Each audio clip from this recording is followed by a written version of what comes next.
cinta Kau selamanya. Oh Yesusku, ku cinta Kau selamanya.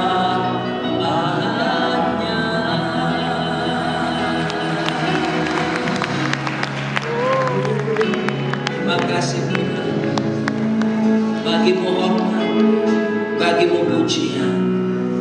Sambung dengan lagu ini. Ku cinta Kau dan angkat suara menyembah,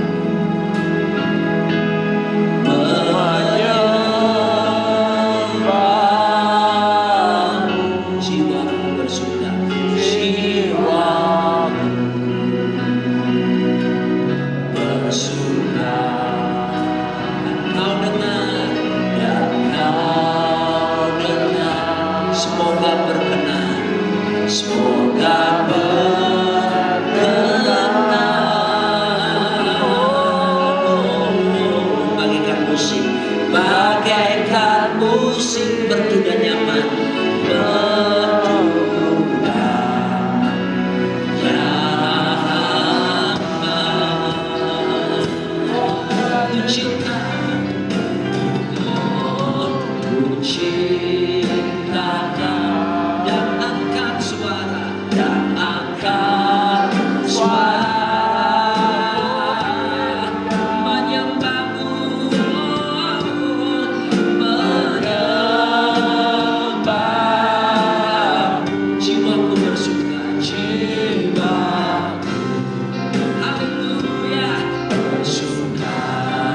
Dan Kau dengar, dan Kau dengar, semoga berkenan, semoga berkenan. Bagaikan musik merdu dan nyaman, bagaikan musik merdu dan nyaman. I love you Lord, yeah, oh, I love you Lord, and I lift my voice, and I lift my voice to worship you, hallelujah, to worship you. All my soul, rejoice, rejoice. Take joy, my King, take joy, my King, in what you hear, in what you hear. Let it be sweet, let it be a sweet, sweet sound, sweet sound in your ear, in your ear. Sekali lagi, I love you Lord, I love you Lord, and I lift my voice, oh yeah, to worship you, and all my soul rejoice, yeah, take joy, my King, in what you hear. Let it be a sweet, let it be a sweet, sweet, let it be a sweet, sweet, oh, let it be a sweet, let it be a sweet, sweet sound in your ear.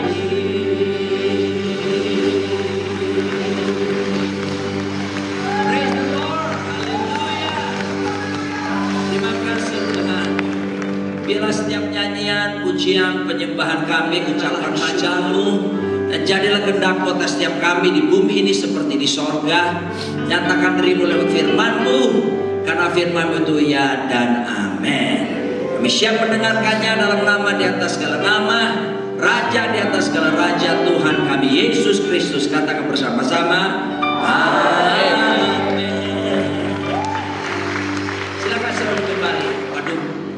sudah mengurangi waktu saya ya. Udah langsung dihitung saya dari lagu nyanyi tadi ya. Rasanya gak adil ya. Oke, mungkin perlu dikoreksi. Apakah saya tinggal 30 menit saja? Ya. Baik, shalom semua warga kerajaan yang ada di PD Immanuel ya. 3 tahunan kita nggak ketemu dan saya melihat ini betul-betul Immanuel, saudara ya. Persekutuan, salah satu persekutuan doa yang terlama dan tertua di Indonesia yang masih eksis ya, PD Immanuel ini, saudara. Itu tinggal saya terkejut 47 tahun minggu depan. Wow, saudara ya, keren. Bahkan beberapa saudara di sini belum lahir, persekutuan ini sudah ada, ya. Betul-betul Immanuel kan? Karena arti Immanuel pertama adalah God be with us. Tuhan itu beserta kita. Tapi yang kedua, Immanuel itu God dwell in us. Tuhan itu tinggal dalam kita. Tapi yang ketiga luar biasa, God for us. Tuhan di pihak kita. Kalau Tuhan di pihak kita, siapa lawan kita, ya? Orang Ambon bilang sing ada lawan, gitu ya. Dan kali ini saya datang tidak sendirian. Saya bersyukur ditemani kekasih hati saya, istri sekaligus pacar saya. Ingat ya bapak-bapak, pacaran itu sepanjang kehidupan pernikahanmu. Jangan cuma waktu selesai pemberkatan lalu selesai, no. Ya, inilah istriku, satu-satunya wanita yang mendampingi saya hampir 31 tahun dalam pernikahan kami. Dan namanya Nancy Limantono, arek Surabaya. Lalu kemudian saya bersama dengan anak-anak saya ada di sini. Dan sengaja kami datang satu keluarga sekaligus melayani di sini, kepingin liburan jalan-jalan bersama-sama. Dan kali ini kami berdua akan sharing satu tema yang mungkin mengundang banyak pertanyaan. Temanya begini saudaraku, how to kill love. Bagaimana caranya membunuh cinta? Wah, ini perlu diketahui saudaraku, sebab ada banyak orang memulai segala sesuatunya dengan cinta, tapi mengakhirinya dengan kebencian. Dan saya tahu di sini ada banyak keluarga-keluarga, tapi juga banyak anak-anak muda. Hai Taruna, shalom, shalom. Luar biasa, ya, saudaraku. Kalian yang belum menikah, kalian tidak akan rugi dengarkan kebenaran ini. Ini adalah sebuah masa di mana kalian akan mempersiapkan diri untuk ke depan. Kalian pasti akan masuk pernikahan, kecuali yang berkeputusan untuk jadi suster atau pastor Romo yang tidak perlu menikah seumur hidup. Ada di sini yang tidak mau menikah atau punya karunia selipat? Tidak ada yang berani angkat tangan, saudaraku ya. Sebab itu sebuah pergumulan kesedihan itu harus calling khusus ya. Kalau bukan panggilan jangan coba-coba. Kalau hanya karena diputus cinta lalu berkata, aku tidak akan pernah untuk menikah. Nah itu bahaya saudaraku ya. Nah saya akan mulai dengan segera karena betapa pentingnya mengerti pengertian ini. Karena saudaraku ada banyak orang memulai pernikahan ataupun membangun cintanya seperti minuman yang soft drink itu ya. Kalau minuman soft drink kami berdua suka, tapi kadang-kadang soft drink itu kalau sudah buka pak gitu ya. Lalu kemudian saudaraku taruh di sebuah gelas. Orang Surabaya bilang untuk apa itu yang busanya tuh wah itu sudah bergejolak, tapi kemudian dibiarkan sedikit lama-lama apa? Biarin aja di situ saudaraku.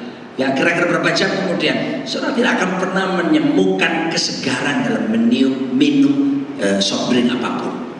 Dan itulah gambaran ada banyak orang saudaraku memulainya dengan menggebu-gebu sampai nyanyinya cinta,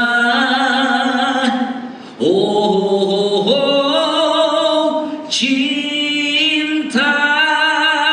Stefanus belum lahir lagu itu ya, lagunya Titi Puspa itu. Saudaraku, waduh luar biasa. Tapi ujung-ujungnya saudaraku adalah keterpisahan, kebencian, dan menyimpan luka yang mendalam. Tentunya kenapa itu bisa terjadi? Ada begitu banyak saudaraku, betapa sedih hati saya ketika waktu doa pemberkatan nikah, ternyata saudaraku didapati ada juga dalam sekian ratus pasangan yang saya doakan selama mengembalakan, ada beberapa yang harus mengakhiri pernikahan mereka. Bahkan ada yang baru seumur jagung, hanya dalam hitungan beberapa bulan saudaraku memutuskan untuk berpisah. Kami berdua sedih mendengarkan itu semuanya.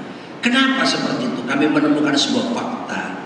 Rupanya saudaraku, banyak mereka yang memulai cinta tapi dengan sengaja membunuh cinta yang pernah mereka mulai bersama-sama.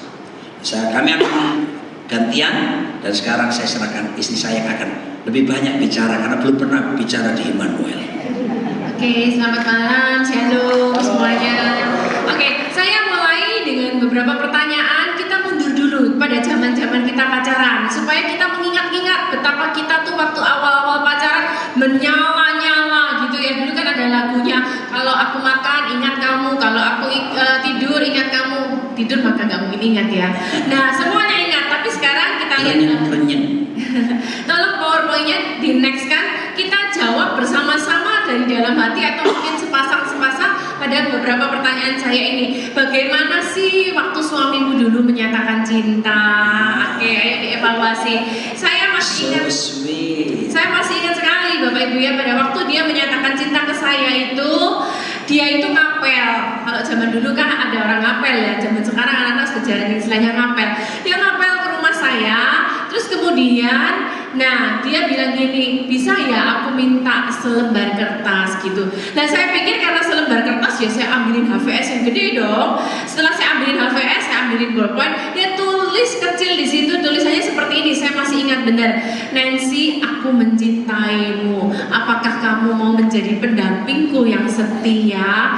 Pada waktu saya baca tulisan itu, Bapak Ibu, aduh, mendidih di hati, mendidih di hati.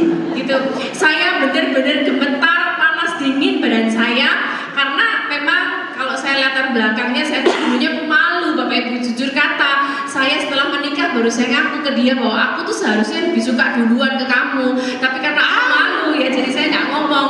Makanya pada waktu dia menyatakan cinta, waduh panas dingin bener saya. Nah sekarang evaluasi Bapak Ibu, gimana sih pada waktu pasanganmu dulu menyatakan cinta? Kemudian apa perasaanmu? Kapan kencan pertama dan di mana? Coba ingat-ingat. Makanya kami berdua giring ke tempat ini karena kita gini, aku sudah ilfil sama kamu, aku udah enak sama kamu. Ingat-ingat sekarang, ingat-ingat bagaimana masa lalu dulu. Terus gimana? Kapan ciuman pertama? Diingat-ingat ya Bapak Ibu.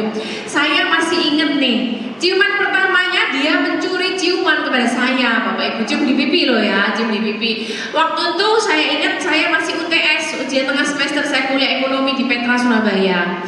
Nah, kalau saya ceritakan kesaksian saya, semester sebelumnya IP saya itu 3,5, cukup bagus lah ya. Tapi pada waktu ujian UTS, gara-gara dia curi cium ke pipi saya, pelajaran yang saya pelajarin, saya baca ulang-ulang nggak bisa masuk sama sekali, Bapak Ibu. Alhasil apakah yang terjadi di semester berikutnya? IP saya 2,8, jauh menurun. Gara-gara nggak bisa masuk semua mata pelajaran yang saya pelajarin, gara-gara dampak dari ciuman seorang kekasih ini loh Ibu-Ibu. Nah, kembali kepada PowerPoint saya. Tapi dia tidak menolak, menyerah. Sekarang kalau kita nextkan lagi, sekarang gimana kondisi sekarang? Jawab dengan jujur. Ya. Kapan sih terakhir bilang cinta? Jangan bilang pas pemberkatan nikah ya Bapak Ibu ya. Ayo evaluasi pasangan suami istri. Terus kemudian apa perasaanmu? Atau selanjutnya kita tanya kapan kencan berdua?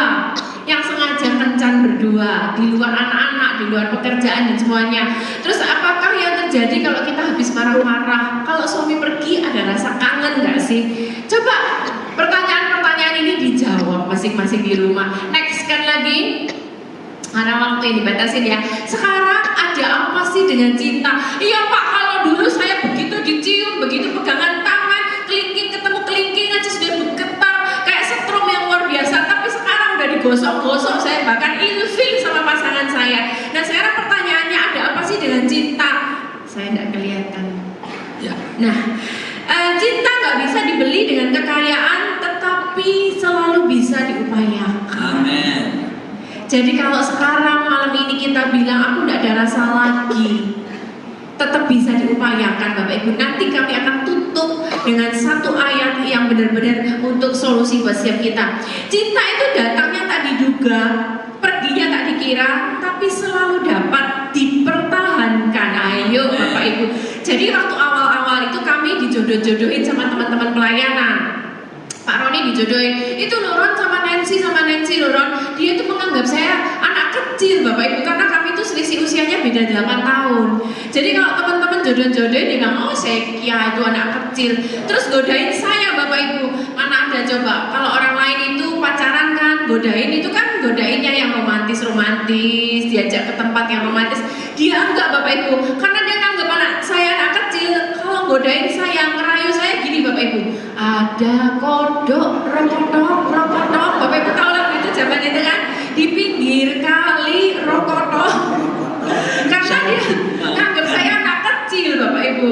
Nah tapi ayo sekarang kita evaluasi lagi. Pastilah ada hal-hal yang bisa dipertahankan. Datangnya tidak diduga. Walaupun awalnya dia menganggap saya anak kecil, tapi suatu kali, ini biar dia sendirian cerita, gimana kami dalam persekutuan doa bersama, dia pimpin pujian, saya nari, tiba-tiba jatuh cinta tidak diduga apa yang terjadi. Tiba-tiba langkahku terhenti. Itu lagunya Ebit ya. Jadi waktu mimpin pujian, dia jadi seorang penari kayak tadi cewek-cewek itu. Gitu ya. Terus saya persilakan mereka melakukan performance-nya, dan saya duduk di ujung seperti itu. Saya tiba-tiba nggak tahu kenapa, saya tahu itu pasti malaikat di surga itu bawa panah begini, terus ditembakkan ke saya, cuma jelek gitu, saudara, masuk. Tiba-tiba saya bisa suka ngeliatin dia nari, tanda, ini bagus juga dia ya, gitu ya. Dan saya tahu itulah tanda awal datangnya cinta di hatiku. Oh, nah yang perlu diwaspadai, datangnya tak diduga, tapi waspadalah malam hari ini Bapak Ibu supaya jangan tiba-tiba tanpa sadar itu perginya tidak dikira juga. Nah next kan kita baca bersama-sama ayat bagus buat siap kita dalam Kidung Agung 8, saya bacakan. Taruhlah aku seperti meterai pada hatimu, seperti meterai pada lenganmu, karena cinta kuat seperti maut, kegairahan gigih seperti dunia orang mati. Nyalanya adalah nyala api seperti nyala api Tuhan. Air yang banyak tak dapat memadamkan cinta, sungai-sungai tak dapat menghanyutkannya. Sekalipun orang memberi segala harta benda rumahnya untuk cinta, namun ia pasti akan dihina. Jadi ukuran cinta itu bukan karena uang. Tapi sekarang kita bicara setelah masuk dalam pernikahan, cinta itu adalah ayo kita terus menyala-nyala karena apa? Komitmen dalam Tuhan. Oke, tolong di next kan. Nah, kita baca sama-sama, cinta itu hukum Bapak Ibu, bukan perasaan. Sebab perasaan itu tidak pasti berubah setiap saat. Ada seorang psikolog dari Amerika namanya Helen Fisher. Dia menyelidiki, melakukan riset bahwa ternyata kepada orang yang sama getaran listrik itu hanya bisa bertahan selama paling lama 4 tahun. Makanya di sini mungkin kalau ada yang berpacaran 2 tahun, kemudian masuk pernikahan. Nah biasanya setelah 2 tahun dalam pernikahan, lewati waktu-waktu itu sudah mulai berkurang rasa cintanya. Makanya Helen Fisher bagus menyatakan bahwa cinta itu bukan perasaan, tapi setelah masuk pernikahan, cinta itu adalah hukum, cinta itu adalah komitmen, cinta itu adalah keputusan kita.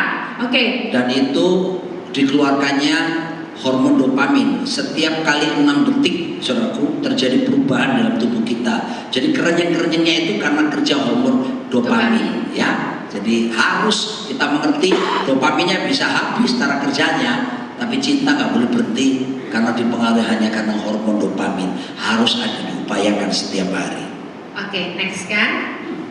Nah sekarang kita masuk kepada poin yang lebih dalam, kepada how to kill love. Kalau malam hari ini, iya Bu, saya itu ada di situ. Dulu aku begitu menyala-nyala, menggebu-gebu, kerenyang-kerenyang sama pasanganku. Tapi kenapa ya sekarang aku sudah mulai hambar? Aku sadar bahwa mulai ada yang gak benar dengan hubunganku, dengan kehidupanku.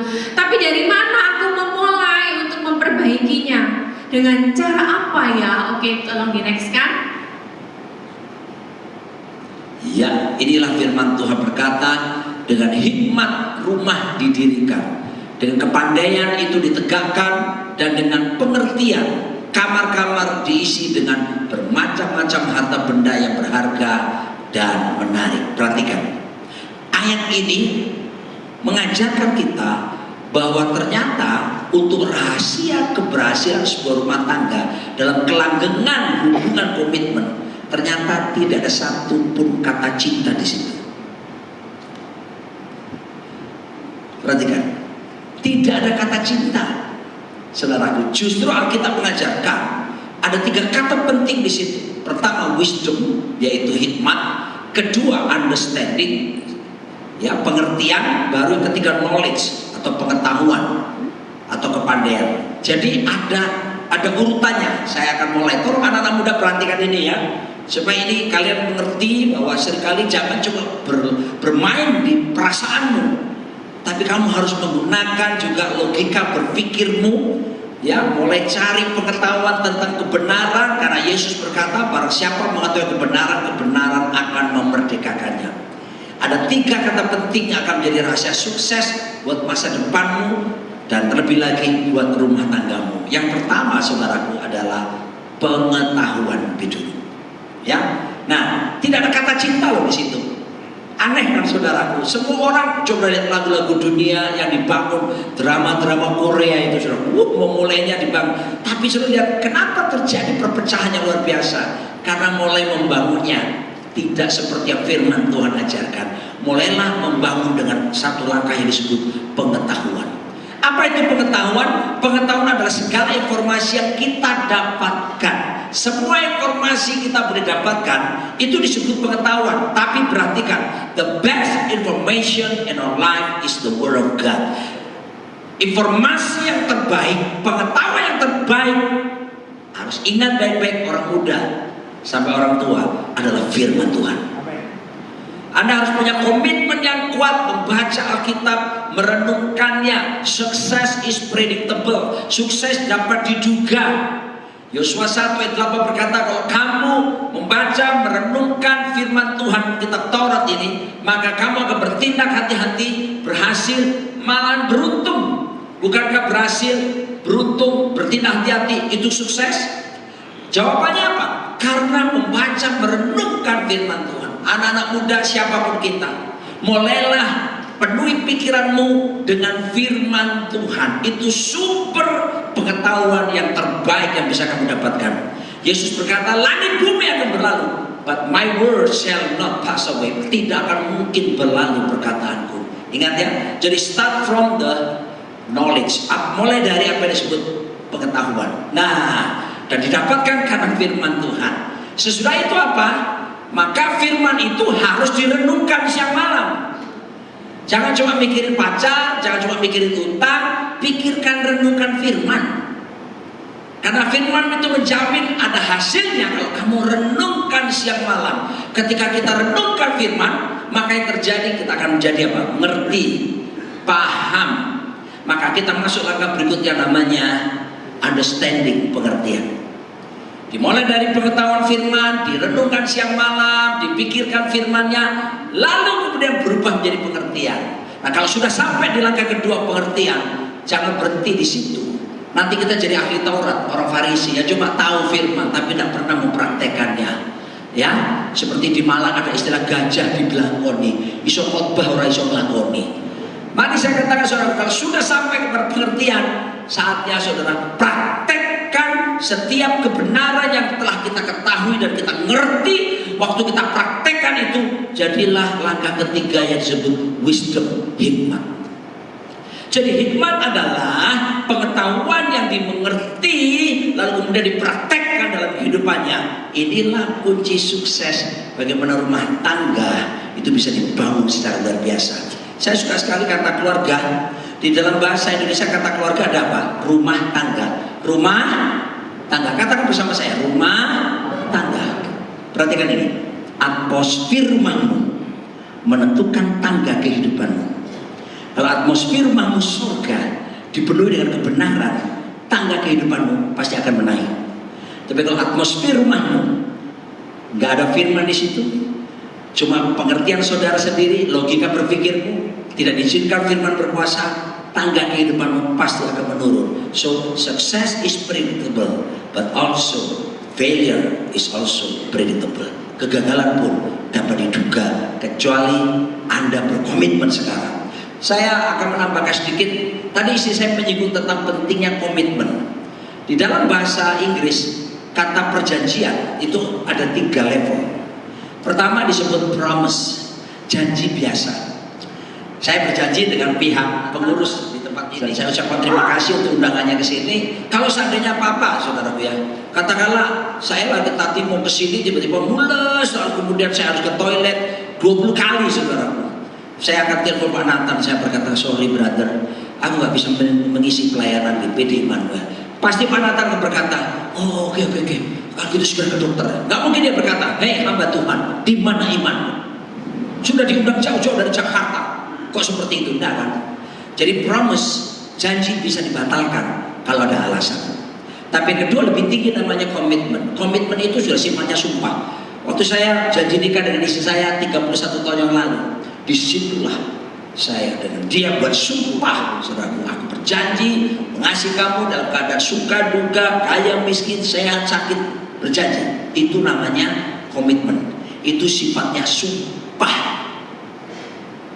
Tidak boleh dipisahkan, saudara. Tapi ada lebih tinggi lagi namanya covenant. Covenant adalah perjanjian Tuhan kepada kita. Kita di Gereja Betel Indonesia biasanya pemberkatan nikah itu selalu ada minum apa? Anggur perjamuan dan roti perjamuan. Itu gambaran ada covenant Tuhan buat setiap kita. Levelnya udah lebih tinggi lagi. Sebab itu penting mengandung kuasa sekali. Tidak bisa dibatalkan, tidak bisa, saudaraku, dengan alasan apapun. Lanjut saya. Ya, jadi next slide lagi, ini ada lebih jelas gambarnya seperti ini. Nah, justru tolong perhatikan ya. Dimulainya ternyata Alkitab mengajarkan bukan sekedar perasaan. Mulainya cinta itu dibangun dengan pengetahuan akan kebenaran yang kemudian dimengerti sampai dipahami, direnungkan, jadi dimengerti, lalu dipraktekkan, muncullah hikmat, baru bisa menghasilkan cinta yang sejati. Definisi ini tidak akan Anda temukan di dunia manapun, karena cuma ada di dalam Alkitab firman Tuhan. Ya, so berdalam kebenaran firman Tuhan, renungkan dan kemudian praktekkan, maka saya percaya cinta akan merekah dan bisa bertahan kuat seumur hidup kita. Ya, nah sekarang berikutnya, saudaraku, kita masuk ya. Kenapa sih kok bisa orang bisa membunuh cinta? Next slide lagi. Nah, how to kill love. Semuanya dimulai dengan apa yang disebut dengan reason, alasan. Tahukah saudaraku, level sebetulnya, level yang Tuhan inginkan, memang kita bisa ketertarikan lawan jenis dengan kasih eros, hawa nafsu. Gak apa-apa. Kalau nggak ada eros, Stefanus nggak punya anak. Masa menikah terus, ayo Stef, ayo, enggak kan? Ayo hobilah, hobi malai, nggak bisa. Pasti harus ada ketertarikan hawa nafsu, dan itu diberikan oleh Tuhan. Asal perhatikan orang muda ya, setelah pemberkatan pernikahan. Oke, jangan berkata, ayo orang Manado, saya ada darah Manado ya bener. Coba kau kasih sedikit Pak kita, ya, for apa? For pajar kok. Buat uang muka katanya saudaraku. No, ya, cowok cewek-cewek perhatikan, kalau cowokmu sudah mulai tangannya bergentayangan dan mulai masuk ke pribadian ramah, atau ramah rajin menjamah. Saya harap kalian cewek tegas pagi berdiri sambil tolak pinggang, pelototi matanya dia sambil berkata, dalam nama Yesus keluar. Usir dia.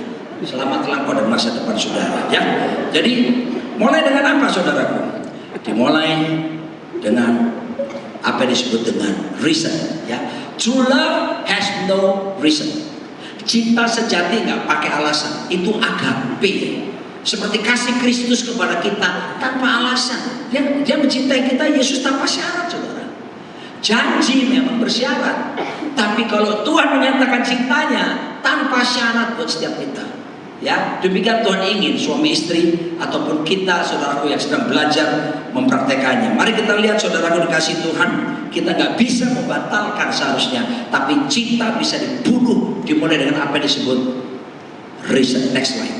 Nah, alasan dulu, karena dengan alasan akan menghasilkan condition. Condition itu situasi, kondisi yang terbangun, saudaraku ya. Ada syarat-syaratnya, itu kondisi. Lalu akan menghasilkan apa lagi? Next, expectation, pengharapan, ya. Oh, pengharapan untuk memenuhi. Tapi nggak memenuhi harapan. Next, akibatnya apa? Disappointment, kecewa. Aduh, kok nggak keturutan sih? Aduh, kok meleset dari janjinya? Dan kemudian kalau ini nggak diselesaikan, akan terjadi dalam keluarga inilah division, pemisahan.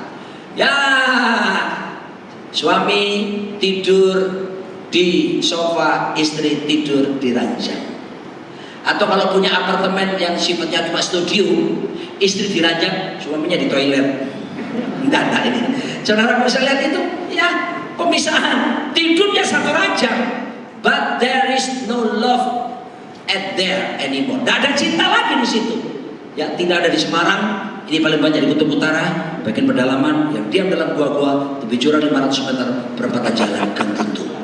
Next slide lagi, kalau sudah tanam seperti ini, pasti apa? Divorce, cerai. Kalau nggak ada penyelesaian, pasti cerai. Kalau sudah cerai, hasilnya apa? Death of relationship, matinya hubungan. Nggak ada koneksitas lagi. Selanjutnya apa lagi? Kalau sudah death of relationship, dysfunctional family. Keluarganya berantakan, nggak berfungsi maksimal. Anak-anak seringkali jadi frustrasi.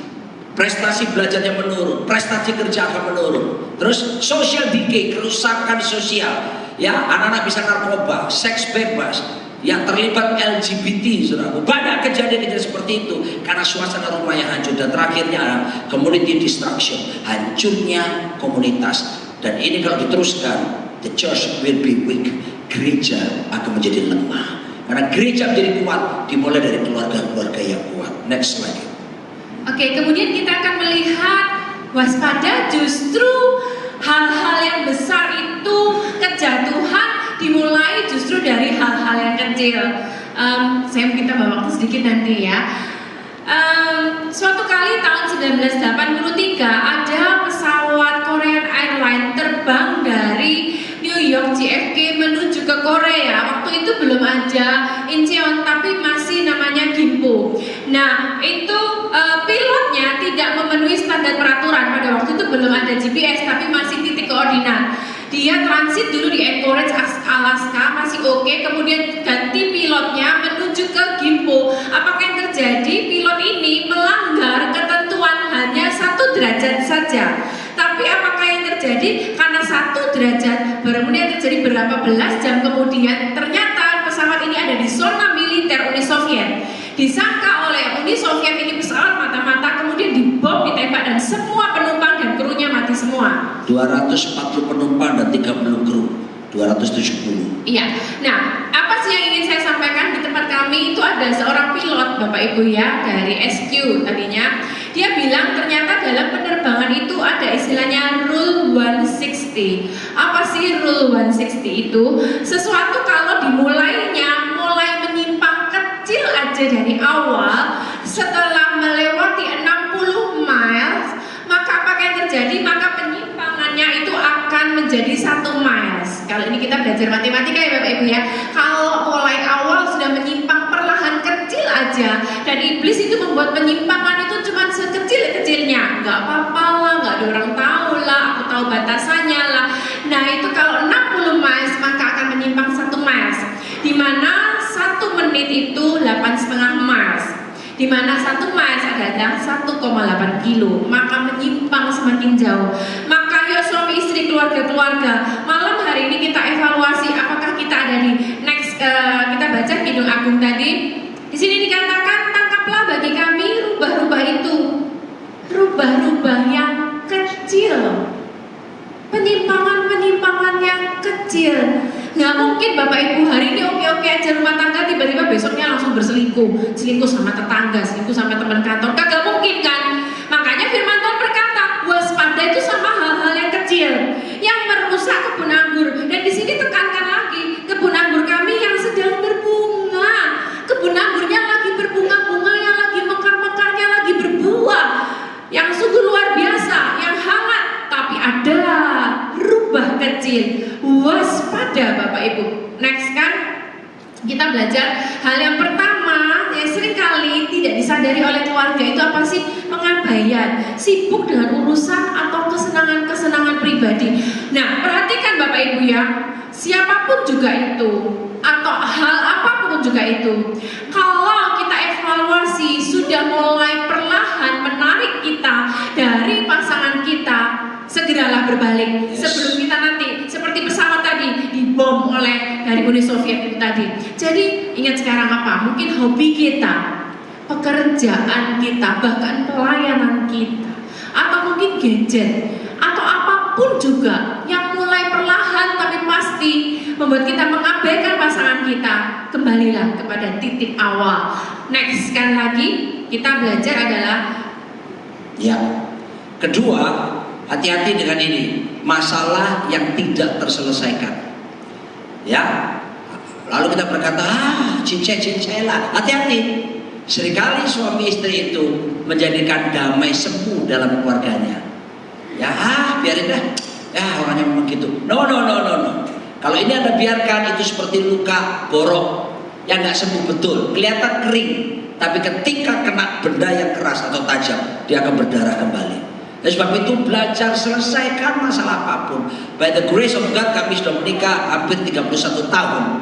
Dan waktu pemberkatan nikah siang oleh pendeta Timotius Arifin di kota Surabaya, malam pertama saya bilang sama istri saya tambah 2 janji lagi. Yang pertama, tambahan pertama adalah saya bilang sama dia, kalau ada masalah di antara kita, tidak boleh menginap. Saya katakan, harus diselesaikan malam itu sebelum tidur.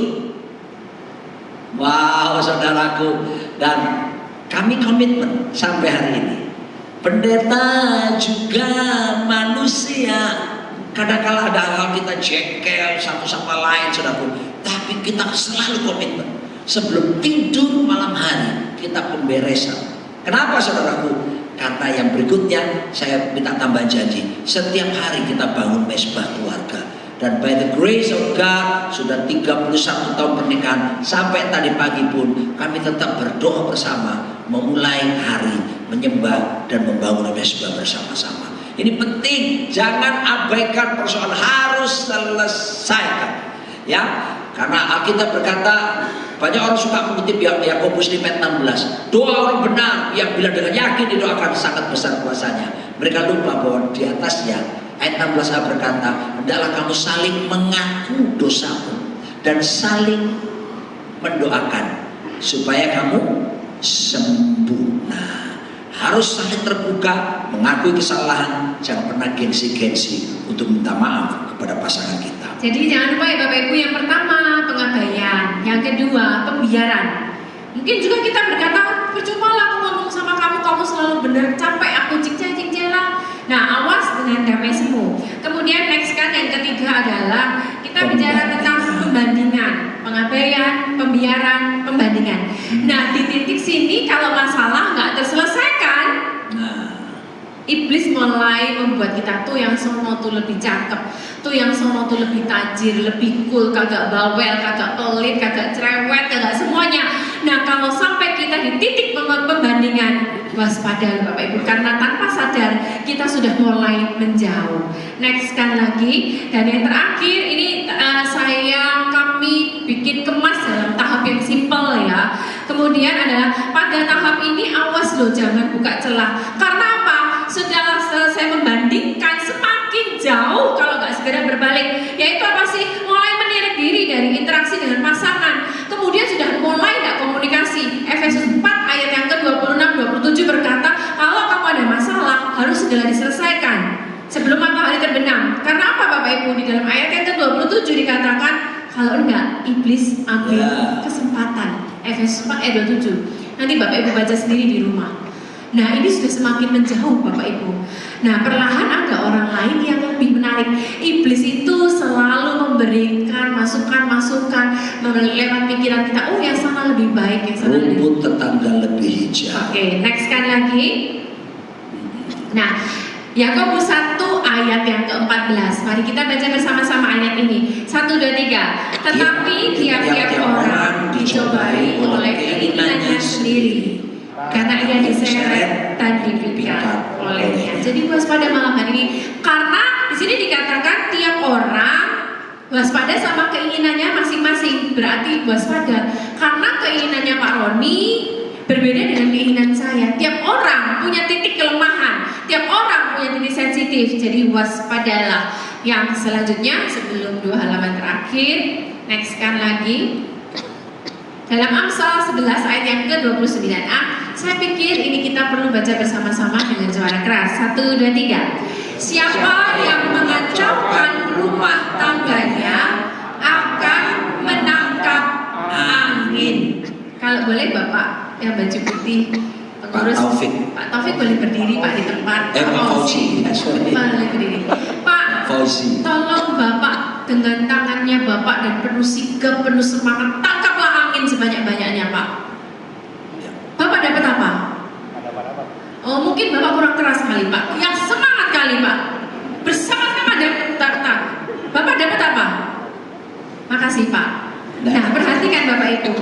Kalau kita melihat orang lain lebih baik, suamiku di rumah, saya lihat Pak Roni mungkin ya ini contoh aja. Perut semakin buncit. 6 months. Di rumah tukang kentut. Di rumah Gitu ya. Nah kalau kita mulai membandingkan, terus kemudian kita di luar melihat orang yang lebih baik, ingat Bapak Ibu, taruh ayat ini dalam pola pikir Bapak Ibu selama Bapak Ibu hidup dan ada dalam pernikahan. Taruh ini, tekankan ini bahwa apapun juga yang ada dalam perjanjian ini adalah yang terbaik Bapak Ibu. Dan kalaupun kita berusaha merusak rumah tangga kita, nggak dapet apa-apa, menangkap angin kosong Bapak Ibu. Oke. Ayat terakhir kita baca sama-sama, tapi sambil bangkit berdiri bersama-sama, lalu kita berdoa supaya sudah tahu kami akan selesai. Yohanes pasal yang kedua ayat yang ke-10 kita baca ya. 1, 2, 3. Dan berkata kepadanya, setiap orang menghidangkan anggur yang baik dahulu, dan sesudah orang puas minum, barulah yang kurang baik. Maka tetapi engkau menyimpan anggur yang baik sampai sekarang. Kita tahu semua kan, peristiwa ini Yesus membuat mujizat kali pertama, pernikahan di Kana. Yang terjadi kehabisan anggur, tapi Yesus berubah air jadi anggur. Ini gambaran bagaimana kalau ada yang datang ke sini suami istri, anggur cintamu kepada pasanganmu hambar, bahkan mungkin mulai timbul hal-hal yang tidak baik dalam diri saudara, berpikir untuk meninggalkan ataupun mengakhiri pernikahan saudara dengan saudaraku. Yesus Kristus sanggup memulihkan hubungan suami istri. Yesus Kristus sanggup memulihkan keluarga saudara. Yesus Kristus tetap sama sampai kemarin, sekarang, bahkan sampai selama-lamanya. Kalau dulu dia buat mujizat, hari ini mujizat di Kana pun tetap berlaku bagi setiap kita. Anggur rumah tangga kita. Kata anggur di situ, saudaraku, anggur yang baik di situ. Kata Yunani dipakai adalah kalos, bukan anggur yang baru. Kan banyak lagu-lagu sekarang tentang anggur baru. Anggur baru itu lebih murah harganya ketimbang anggur yang lama. Ya, yang ngerti minum wine di sini, Anda akan cari wine anggur yang sudah lama, itu baru mahal, cita rasanya pasti jauh lebih sedap daripada anggur yang baru sama sekali. Dengar, Tuhan Yesus sanggup memberikan bukan anggur baru, kalos artinya anggur yang berkualitas. Siapa yang merindukan anggur berkualitas daripada Tuhan?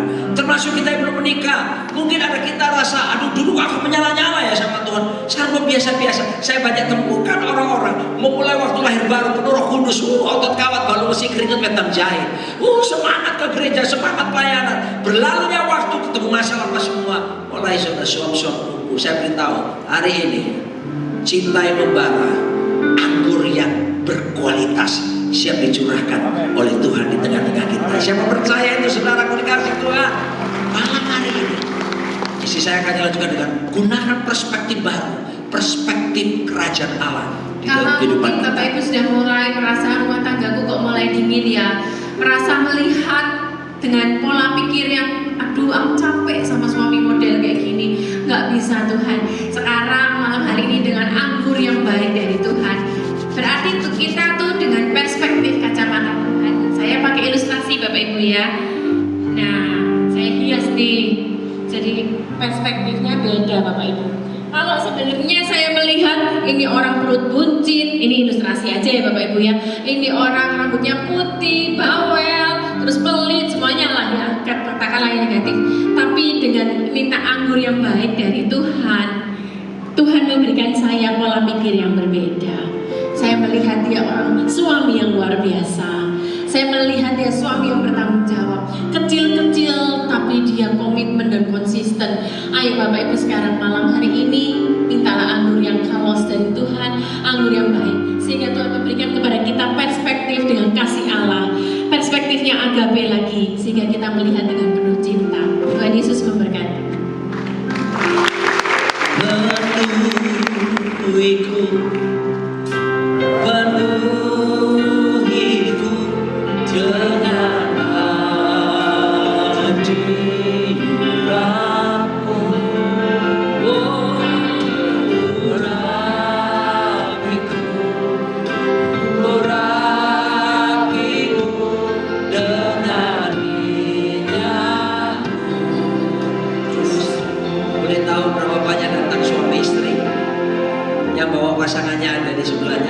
sampai pasangannya ada di satu kutub utara, satu kutub selatan ya.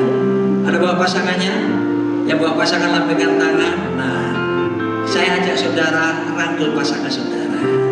Gitu ya, rangkulan. Rangkulan bojomu dewe. Oke. Ya arek lanang ya. Taruna enggak usah rangkul-rangkulan. Ya, nanti orang kira kamu gay. Oke. Ayo kita nyanyikan lagu ini.